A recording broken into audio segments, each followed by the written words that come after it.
오늘은 디모데후서 3장 12절에서 17절 중심으로 최고의 선물이라는 제목으로 함께 말씀 나눕니다. 좋으신 하나님의 따뜻한 은총이 여러분과 함께 하시기를 축원합니다. 우리 옆 사람과 인사할까요? 당신이 최고의 선물입니다. 그렇죠? 우리는 하나님에게나 또 서로에게나 최고의 선물과 같은 존재입니다. 그런데 이렇게 최고의 선물처럼 고귀한 귀한 존재에게 하나님이 또 최고의 선물을 주셨어요. 그러니 얼마나 좋은 선물일까요? 이 선물이 무엇인지 여러분 저와 함께 하나님 말씀을 중심으로 알아가 보겠습니다. 어제 저의 친한 친구 한 명이 결혼을 했는데요. 기숙사 1학년 때 옆방에 살던 친구예요. 신학교 친구인데 보통은 다 신학생들 일찍 결혼하잖아요. 그런데 제 친구들 중에서 3명 아직 결혼 안 한 친구 있었는데 이제 제가 작년에 갔고 이제 이 친구가 이제 간 거예요. 이제 한 명 남은 거죠. 너무 기분이 좋더라고요. 저도 워낙 친한 친구니까. 여러분 지금 머릿속에 그냥 내게 가장 친한 친구 하고 떠오르는 친구가 있으신가요? 좋은 친구. 그럼 어떤 친구가 좋은 친구라고 말하나요? 보통 내가 잘 될 때가 아니라 언제? 내가 힘들고 잘 안 될 때 함께 해주는 친구가 진짜 좋은 친구다 이런 말이 있지 않습니까? 왜냐면 안 될 때 다 떠나니까요. 그런데 이 기준으로 따지자니 하나님은 좋은 친구가 아닌 것 같아요. 왜냐면 우리가 정말 뭐 잘 되고 상 받고 이럴 때는 감사가 절로 나오거든요. 그리고 금방 찾을 수 있어요. 하나님이 도와주셨구나. 하나님의 도우심을 말이죠. 그런데 내가 힘들고 뭔가 잘 안 될 때는 하나님의 도우심을 찾을 수가 없어요. 하나님 왜 안 도와주세요? 하나님 어디 계세요? 왜 침묵하세요? 하고 말이죠. 그러니 이 기준으로 따지면 하나님은 내가 힘들 때는 같이 안 해주시는 좋은 친구가 아닌 것 같거든요. 그런데 우리 이 찬양 있잖아요. 나는 주의 친구. 하나님이 나를 친구로 부르셨다고 하는데 왜 정말 하나님은 내가 힘들 때는 침묵하시는 걸까? 하지만 그건 사실이 아닙니다. 하나님은 우리가 힘들고 어려울 때마다 언제나 여러분 곁을 지키고 계십니다. 그 증거가 바로 여러분 이 성경 말씀입니다. 말씀이 육신이 되어 우리 가운데 거하심에, 말씀이 육신이 되어 우리 가운데 거하심에, 요한복음 1장 14절의 말씀인데요. 말씀이신 예수님이 이 땅에 오신 것처럼 하나님께서는 이 성경 말씀으로 우리가 힘들고 어려울 때 언제나 함께하고 계십니다.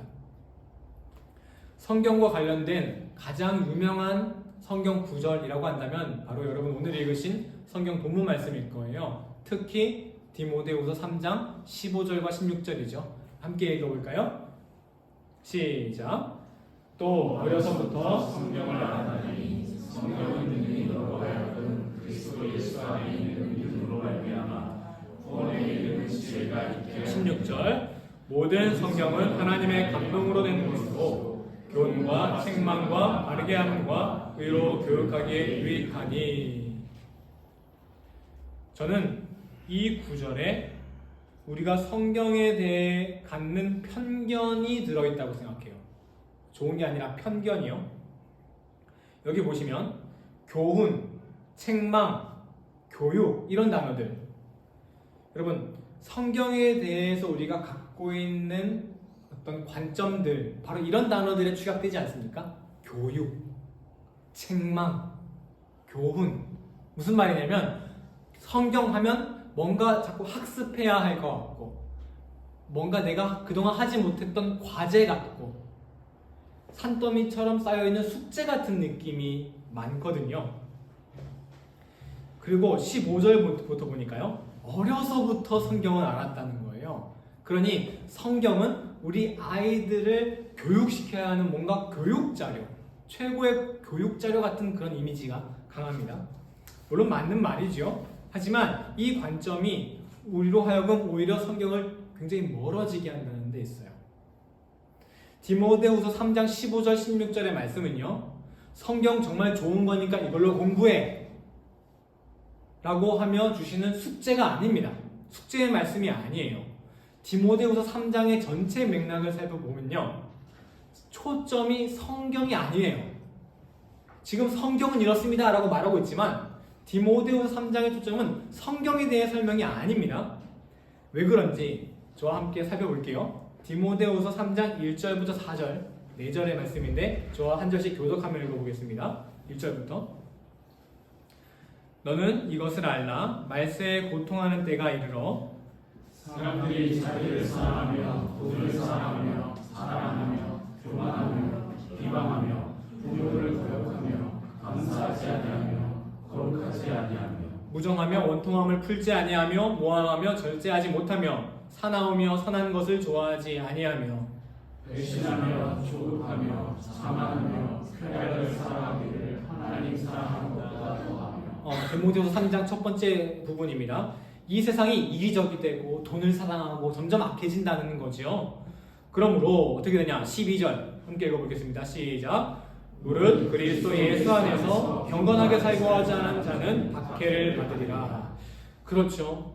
세상이 점점 악해지니까 그 악한 세상에서 예수님 안에 거하는 삶을 사는 사람들은 힘들고 어려움을 겪는다는 거예요. 돈이 전부인 세상에서 사랑을 이야기하면 바보가 되는 거죠. 권력이 횡포를 부리는 세상에서 정직을 이야기하는 사람은 핍박을 당하게 되는 겁니다. 세상이 이렇게 악해지니까 예수님 안에 거하고 하나님 말씀대로 따르려고 하는 사람들은 고난을 당합니다. 이 고난은 비단 초대교회의 복음 전도자들만이 당한 박해뿐만이 아니에요. 지금 우리도 마찬가지입니다. 지금 이 세상도 악하기 때문에 내가 하나님 말씀을 따라 살고자 한다면 점점 어려움과 고초를 겪을 수밖에 없죠. 그리고요, 내 인생에서 이런 어려움의 시간이 점점 길어지면 길어질수록 이런 생각 들어요. 왜 하나님이 내 곁에 계시지 않는 거지? 왜 침묵하시지? 나는 이 세상 때문에 이렇게 힘들고 이 세상의 어떤 것 때문에 고초를 겪고 있는데 하나님은 왜 나에게 아무 말씀 없으신 거지? 하고 말이죠. 이렇게 그리스도인으로서의 위기가 찾아옵니다. 그럼에도 어떻게 이렇게 예수님 안에 거하는 삶을 살아야 할까? 이런 질문이 나오게 됩니다. 불평이죠. 어떻게? 하나님, 이렇게 내가 세상 때문에 어려운데 침묵하시면서 도대체 어떻게 앞으로 더 하나님 말씀 따라 살라는 거예요? 이 고난 가운데 내가 어떻게 더 하나님 말씀, 예수님 안에 거하는 삶을 살아가는 거예요. 이런 불만이 나올 때 바로 사도 바울께서 전해주신 말씀이 오늘 여러분 읽어주신 디모데후서 3장 15절에서 16절입니다. 다시 한 번만 읽어보겠습니다. 15절부터 시작. 또 어려서부터 성경을 알았나니 성경은 너희로 하여금 그리스도 예수 안에 있는 믿음으로 말미암아 구원에 이르는 지혜가 있게 하느니라. 모든 성경은 하나님의 감동으로 된 것으로 교훈과 책망과 바르게 함과 의로 교육하기에 유익하니. 때때로 세상에 처해지는 어려움 때문에 많이 힘들 거야. 그러면 하나님이 안 계시고 혼자가 된 기분이 들 거야. 이때 말하는 거예요. 아니야, 걱정하지 마. 그래도 너 예수님 안에 거하며 살 수 있어. 그럼에도 너 하나님 말씀대로 살 수 있어. 왜? 뭐가 있기 때문에? 성경이 있잖아. 성경은 능히 너로 하여금 구원에 이르게 할 수 있잖아. 성경은 너로 하여금 교육하고 책망해서 네가 이 어려운 세상에서도 하나님 말씀 끝까지 붙들게 할 수 있는 힘이 있잖아. 이렇게 디모데후서 3장 16절, 15절, 16절의 말씀은 성경은 이러니까 이거 공부해 라고 주시는 숙제가 아니라 세상이 이렇게 힘들지만 그럼에도 너 이것 때문에 위로받을 수 있어. 포기하지 마, 쓰러지지 마 라며 주시는 위로의 말씀인 것입니다. 우리는 세상에서 만나는 고난 때문에 내가 예수님 말씀대로 더 살 수 있나? 아니, 이렇게 계속 손해보고 피해보는데도 계속해서 하나님 안에 거하는 게 맞기는 한 건가? 라는 의문을 던지곤 합니다. 이때 하나님께서는 우리를 혼자 내버려 두지 않으시고 좋은 선물을 하나 준비해 주신 거죠. 어떤 선물이요? 성경 말입니다. 우리 영상 하나 조금 뒤로 보고 가겠습니다. Happy birthday, buddy.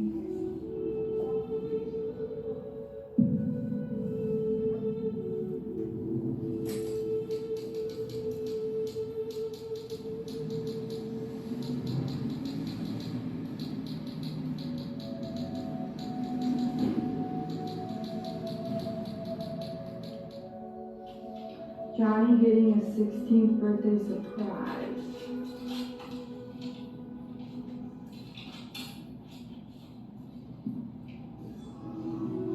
What does it say? Happiest moments, closest friends and family, sweet memories. May they all be special for your birthday. And bigger for the year. Happy 16th birthday. Yeah? You ready to see your present?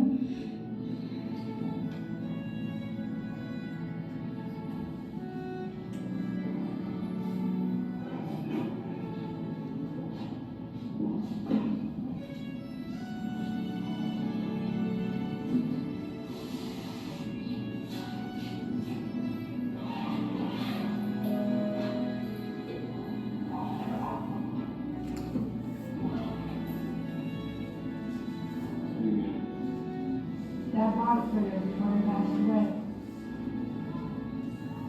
For your birthday.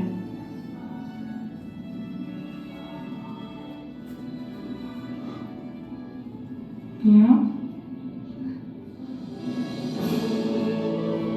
Happy birthday, buddy.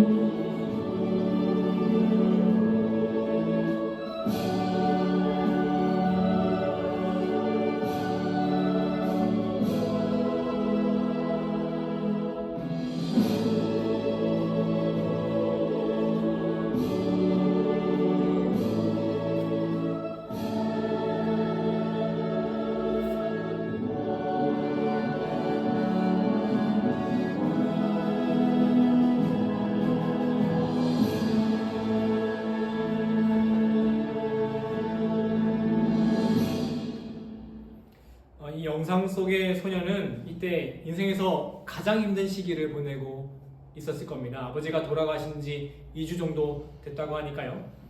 그때 이 아버지에게서 받은 기타 선물, 그 지금까지 받았던 그 어떤 선물보다 최고의 선물이었겠죠. 아니, 앞으로 평생에 받을 어떤 선물보다, 이 선물보다 더 귀할 순 없을 겁니다. 이 선물은요, 지금 이 힘든 시기를 이겨내게 해주는 힘이 될 것이고요. 또 앞으로 어떤 힘든 일이 있었더라도, 혼자가 된 것 같더라도 이 기타만 보면 어떤 마음이 들까요? 이 기타만 보면 아, 나 혼자 아니구나. 아버지가 나와 함께하고 있구나. 이 마음이 들지 않겠습니까? 여러분, 성경은요, 읽어야 쌓여있는 과제가 아닙니다. 하나님이 너 이거 안 하면 큰일 나 하고 주시는 종교적인 규범, 숙제가 아닙니다. 우리가 힘들고 어려울 때, 혼자가 된 것 같을 때 쓰러지지 말라고, 혼자인 것처럼 생각하지 말라고, 이 아버지가 기타를 주신 것 같은 하나님이 주신 선물인 것이죠. 구약 성경은 단지 이스라엘 민족의 종교 경전이었습니다. 하지만 예수님께서 이 땅에 오셔서 우리를 구원하셨고, 그 구원의 이야기에 감동받은 사람들이 신약의 이야기를 펴내어 하나님께서는 신구약이라는 완성된 선물을 우리에게 허락하셨습니다. 예수 그리스도의 죽으심으로 말이죠. 성경은 힘들고 지쳐 혼자가 되어버렸다고 느낄 때 쓰러지지 말라고, 너는 혼자가 아니라고 우리에게 허락해 주시는 하나님의 최고의 선물, 위로의 말씀, 격려의 말씀입니다.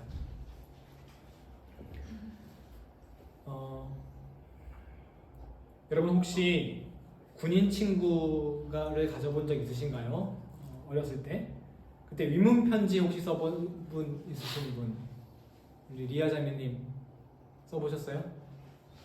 써보셨어요? 복 받으실 거예요. 정말 엄청 귀한 일 하신 거거든요. 특히 그 훈련소 때 그 앞에 처음에 정말 고생 많이 할 때 4주 동안의 기간에 위문 편지를 받잖아요. 갑자기 궁금하네. 누구한테 쓰셨어요? 이거 물어보면 큰일 나나? 누구한테? 가정의 평화를 위해서. 오케이. 죄송합니다. 이게 갑자기 아무튼 어디야 이거? 정말 그 편지 하나가 가뭄의 단비 같은 역할을 하거든요. 왜냐면 이제 그때는 아무런 외부의 소통을 할 수가 없는 거예요. 뭐 전화도 안 되고 뭐 아무것도 안 되니까요. 저도 위문 편지를 받아본 적이 있는데요. 되게 뜬금없는 위문 편지였어요. 군대 가기 전에 그 동아리 모임에 제가 찾아갔어요. 근데 저는 대학원을 다 마치고 군대를 갔기 때문에 뭐 암모나이트 화석 선배가 그냥 찾아간 거죠. 근데 그때 그냥 한 번 만난 그 여자 후배님께서, 남자 후배면은 뭐 여자 후배님께서 저한테 위문 편지를 써줬는데 여러분이 생각하는 뭐 그런 러브라인이 아니에요. 그때 그 정성스럽게 손으로 써서 보낸 편지가 아니라 그때 이제 뭐 국방부 뭐 어디 홈페이지 들어가면은 게시판 같은 데 글 남기면은 그냥 프린트해서 이렇게 주는 그런 거 있었거든요. 근데 거기에 봤더니 선배님 크크크 힘들죠? 크크크 뭐 이런 거 한 4줄이었던 것 같아요. 여러분 근데 그 말도 안 되는 그 글 몇 자 하나가 이게 진짜 가뭄의 단비인 거예요. 이거를 제가 이게 얼마나 좋은지 떠보고 이거를 집에 아직도 있습니다. 그게 제가 그 친구 얼굴을 잊어버렸어요. 한 번 봤으니까. 근데 이름은 아직도 기억나요. 엄지희. 그 계속 얼마나 봤으면요. 여러분 이렇게 왜 이런 말도 안 되는 편지 하나가 제게 이렇게 큰 힘이 됐을까요? 힘들었으니까요. 너무 외로웠으니까요. 여러분 성경 말씀은 하나님이 우리에게 주신 이 위문 편지 같은 사랑의 편지입니다. 힘들고 지칠 때 여러분 펼쳐보세요. 내가 혼자인 것 같이 느낄 때 펼쳐보세요. 하나님이 주신 아름다운 위로의 말씀이 여러분에게 임할 줄 믿습니다. 이번 주에 게반트하우스에서 맨델스존 공연 봤는데요. 교향곡 2번 제목이 롭게장이라고 해서 찾아가서 봤어요. 저는 사실 이제 맨델스존이 어떤 인물인지 모르는데 이 교향곡 2번 이 롭게장이라는 곡을 찾아보니까 이 사람이 굉장히 신앙적으로 깊은 사람이었겠구나라는 생각이 들었어요. 왜냐면 이 곡을 위해 시편을 사용하기도 하고 뭐 직접 쓴 가사도 있는데 그 시편과 직접 쓴 가사가 이 교향곡의 주제와 너무나 찰떡궁합이기 때문이에요. 한번 그 가사 하나 띄워주시면요. 이건 앞으로 위로 읽어주시면 우리 예람이 한번 읽어주시겠어요? Zählt unsere Tränen in der Zeit der Not, tröstet die Betrübten mit seinem Wort. 다 아시죠? 여기서 제가 주목한 거는 에어 트위스트 아무튼 우리를 그런 고난에서 그의 말씀으로 위로해 주셨다. 그럼 다른 구절이 있습니다. 테너솔로가 그 다음 이 합창이 있는 다음에 테너솔로가 이렇게 묻습니다. 주님, 이 밤은 언제까지 지속됩니까? 이 밤이 언제 끝나나요? 끝나긴 하는 건가요? 테너솔로가 나오는데 소프라노 솔로가 그 바로 이어서 하는 말이 Die Nacht ist vergangen 이렇게 말합니다. 그런데 이 곡의 주제가 뭐냐? 왜 맨델스존이 이 곡을 지었냐가 중요한데요. 이 곡이 바로 구텐베르크가 활판 인쇄를 해서 온 모든 평범한 사람이 성경을 읽을 수 있게 된 것을 기념하는 그 300주년을 기념하는 이유로 이 곡을 썼다는 거예요. 맨델스존이 바로 성경이 어둠과 같이 힘든 그 상황 속에서 아침으로 나아가게 해주는 그 힘이라는 것을 알고 있었구나. 이런 생각이 들더라고요. 성경은 이거 기한 내에 꼭 다 읽어와야 돼 라고 주신 과제가 아닙니다. 하늘나라 가서 너 왜 이거 다 안 읽어왔어? 하나님이 혼내시지 않습니다. 우리가 정말 힘들고 어려울 때, 그래서 주변에 아무도 없고 혼자인 것 같아 느낄 때 따뜻한 위로의 말씀과 격려의 힘이 되는 하나님의 사랑이 담긴 그 최고의 선물, 편지입니다. 여러분 지금도 정말 소중하게 간직하는 편지 있지 않습니까? 읽지 않아도 이렇게 그냥 들여다보는 것만으로 너무 행복하잖아요. 성경이 바로 그런 책이에요. 이거 과제가 아닙니다.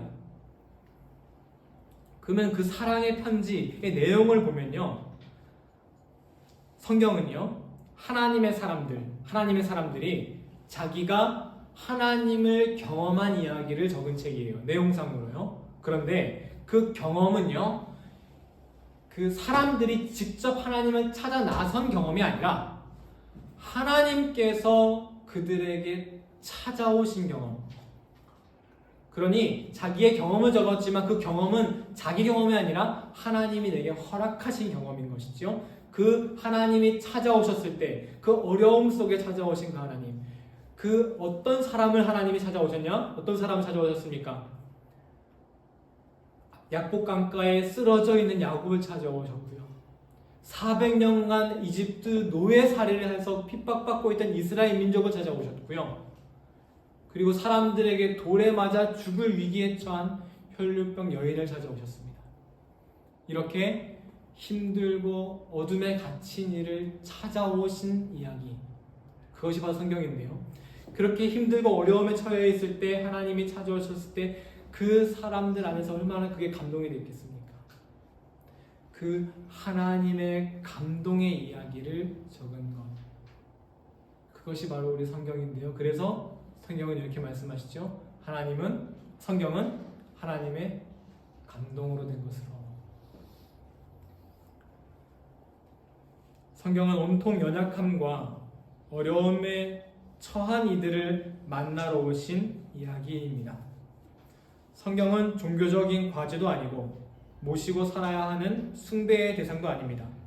힘들고 지쳐 쓰러져 있는 이를 찾아오시고 위로하시고 일으키시는 하나님의 사랑의 편지, 최고의 선물인 것입니다. 그래서 여러분, 너무 반가워서 자꾸 보게 되는 사랑의 편지처럼 언제나 함께 있음을 알게 해주시는 부모님의 따뜻한 최고의 선물처럼 성경이 너무나 아름답고 달콤한 하나님의 선물이라는 사실, 그렇게 우리의 인식을 바꾸시는 오늘 이 시간 되시기를 예수님의 이름으로 간절히 축원합니다. 아멘. 우리 이 시간